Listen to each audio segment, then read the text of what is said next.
प्यारे साथियों, आप सभी का आपके अपने चैनल श्वेतांक हिमालय में एक बार पुनः स्वागत है। गांधी जी के द्वारा लिखी पुस्तक सत्य के प्रयोग, जिसकी एक अनवरत श्रृंखला हम और आप साथ साथ सुन रहे हैं, समझ रहे हैं। मैं अभी तक पिछले हमने 3 अध्यायों को सुना है। आज हम इसमें सुनेंगे चौथा अध्याय पतित्व, जिसमें गांधी जी के द्वारा स्वयं से चीज़ें चिन्हित की गई और लिखी गई हैं।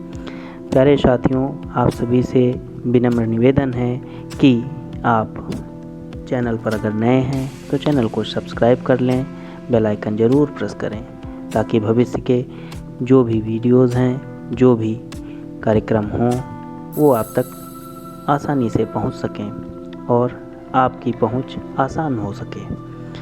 साथियों, इसी के साथ अब बातों को विराम दे करके अपने विषय पर वापस लौटते हैं। हम सुनते हैं गांधी जी के द्वारा लिखित भाग 1 का चौथा अध्याय पतित्व। जिन दिनों मेरा विवाह हुआ, उन दिनों निबंधों की छोटी छोटी पुस्तिकाएं पैसे पैसे की या पाई पाई की सो तो कुछ याद नहीं निकलती थीं। उनमें दंपत्ति प्रेम, कम खर्ची, बाल विवाह आदि विषयों की चर्चा रहती थी। उनमें से कुछ निबंध मेरे हाथ में पड़ते और मैं उन्हें पढ़ जाता। मेरी यह आदत तो थी ही कि पढ़े हुए में से जो पसंद न आए उसे भूल जाना और पसंद आए उस पर अमल करना। मैंने पढ़ा था कि एक पत्नी व्रत पालना पति का धर्म है। बात हृदय में रम गई। सत्य का शौक तो था ही, इसलिए पत्नी को धोखा तो दे ही नहीं सकता था। इसी से यह भी समझ में आया कि दूसरी स्त्री के साथ संबंध नहीं रहना चाहिए। छोटी उम्र में एक पत्नी व्रत के भंग की भावना कम ही रहती है, पर इन सद्विचारों का एक बुरा परिणाम निकला। अगर मुझे एक पत्नी व्रत पालना है तो पत्नी को एक पति व्रत पालना चाहिए। इस विचार के कारण मैं ईर्ष्यालु पति बन गया।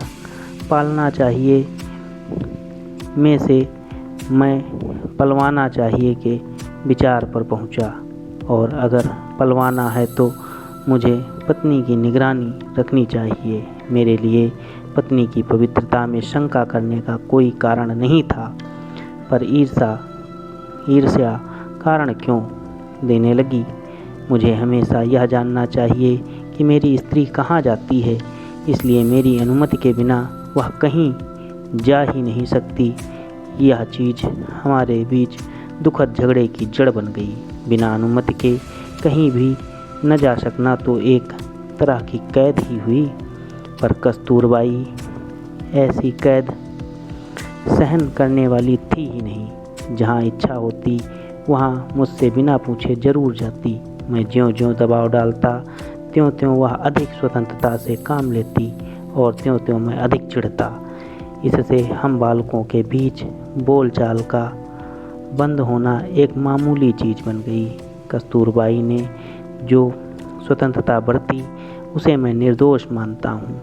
जिस बालिका के मन में पाप नहीं है, वह देव दर्शन के लिए जाने पर या किसी से मिलने जाने पर दबाव क्यों सहन करे।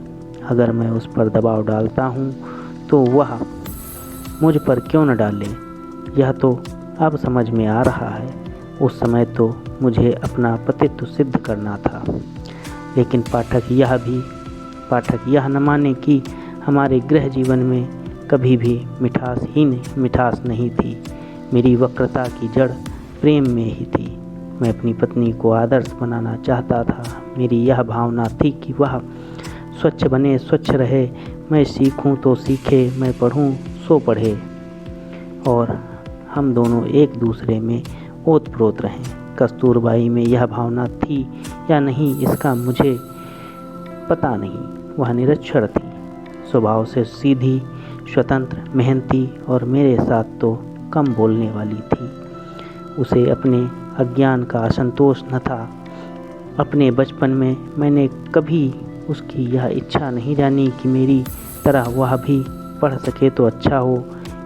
इससे मैं मानता हूँ कि मेरी भावना एक पक्षी थी।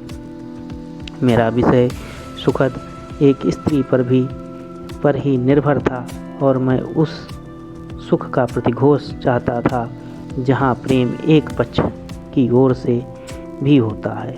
वह सर्वांश में दुखद तो नहीं ही होता। मुझे कहना चाहिए कि मैं अपनी स्त्री के प्रति विषयासक्त था।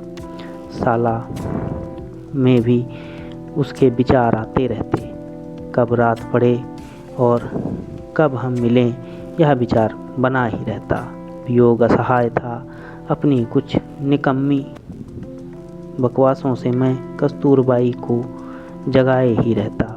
मेरा ख्याल है कि इस आसक्ति के साथ ही मुझ में कर्तव्यपरायणता न होती तो मैं व्याधिग्रस्त होकर मौत के मुंह में चला जाता अथवा इस संसार में बोझ रूप बनकर जिंदा रहता। सवेरा होते ही नित्य कर्म में तो लग जाना चाहिए। किसी को धोखा तो दिया ही नहीं जा सकता। अपने इन विचारों के कारण मैं बहुत से संकटों से बचा हूँ। मैं लिख चुका हूँ कि कस्तूरबाई निरक्षर थी। उसे पढ़ाने की मेरी बड़ी इच्छा थी, पर मेरी विषय वासना मुझे पढ़ाने कैसे देती। एक तो मुझे ज़बरदस्ती पढ़ाना था, वह भी रात के एकांत में ही हो सकता था। बड़ों के सामने तो स्त्री की तरफ देखा भी नहीं जा सकता था। फिर बातचीत कैसे होती। उन दिनों काठियावाड़ में घूंघट निकालने का निकम्मा और जंगली रिवाज था, आज भी बड़ी हद तक मौजूद है। इस कारण मेरे लिए पढ़ाने की परिस्थितियां भी प्रतिकूल थीं। अतः मुझे यह स्वीकार करना चाहिए कि जवानी में पढ़ाने के जितने प्रयत्न मैंने किए वे सब लगभग निष्फल हुए। जब मैं विषय की नींद में से जागा तब तो सार्वजनिक जीवन में कूद चुका था। इसलिए अधिक समय देने की मेरी स्थिति नहीं रही थी। शिक्षक के द्वारा पढ़ाने के मेरे प्रयत्न भी व्यर्थ सिद्ध हुए। यही कारण है कि आज कस्तूरबाई की स्थिति मुश्किल से पत्र लिख सकने और साधारण गुजराती समझ सकने की है। मैं मानता हूँ कि अगर मेरा प्रेम विषय से दूषित न होता तो आज वह एक विदुषी स्त्री होती। मैं उसके पढ़ने के आलस्य को जीत सकता था, क्योंकि मैं जानता हूँ कि शुद्ध प्रेम के लिए कुछ भी असंभव नहीं है। यूँ अपनी पत्नी के प्रति विषयासक्त होते हुए भी मैं किसी कदर कैसे रच सका, इसका एक कारण बता चुका हूँ। एक और भी बताने लायक है। सैकड़ों अनुभवों के सहारे मैं इस परिणाम पर पहुँच सका हूँ कि जिसकी निष्ठा सच्ची है उसकी रक्षा स्वयं भगवान ही कर लेते हैं। हिंदू समाज में यदि बाल विवाह का घातक रिवाज है तो साथ ही उसमें से थोड़ी मुक्ति दिलाने वाला रिवाज भी है। माता पिता बालक और वधू को लंबे समय तक एक साथ रहने नहीं देते। बाल पत्नी का आधे से अधिक समय पीहर में बीतता है। यही बात हमारे संबंध में भी हुई। मतलब यह कि 13 से 19 साल की उम्र तक छुटपुट मिलकर कुल 3 साल से अधिक समय तक साथ नहीं रहे होंगे। 6-8 महीने साथ रहते, इतने में माँ बाप के घर का बुलावा आ ही जाता। उस समय तो बुलावा बहुत बुरा लगता था, पर उसी के कारण हम दोनों बच गए। फिर तो 18 साल की उम्र में मैं विलायत गया, जिससे लंबे समय का सुंदर वियोग रहा। विलायत से लौटने पर भी हम करीब 6 महीने ही साथ में रहे होंगे, क्योंकि मैं राजकोट और मुंबई के बीच आता जाता रहता था। इतने में दक्षिण अफ्रीका का बुलावा आ गया। इसी बीच तो मैं अच्छी तरह जागृत हो चुका था। प्यारे दोस्तों, ये था गांधी जी के द्वारा लिखित पतित्व का संदेश, जो उन्होंने अपनी पुस्तक सत्य के प्रयोग से दिया।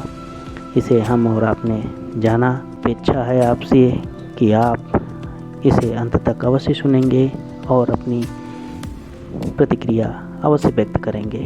आपकी प्रतिक्रिया हमारे लिए बहुत ही बड़ी औषधि का कार्य करती है, जिससे हमारी पूरी टीम को सपोर्ट मिलता है और आपका सहयोग मिलता है और हमें निरंतर आगे बढ़ने के लिए एक प्रोत्साहन प्राप्त होता है।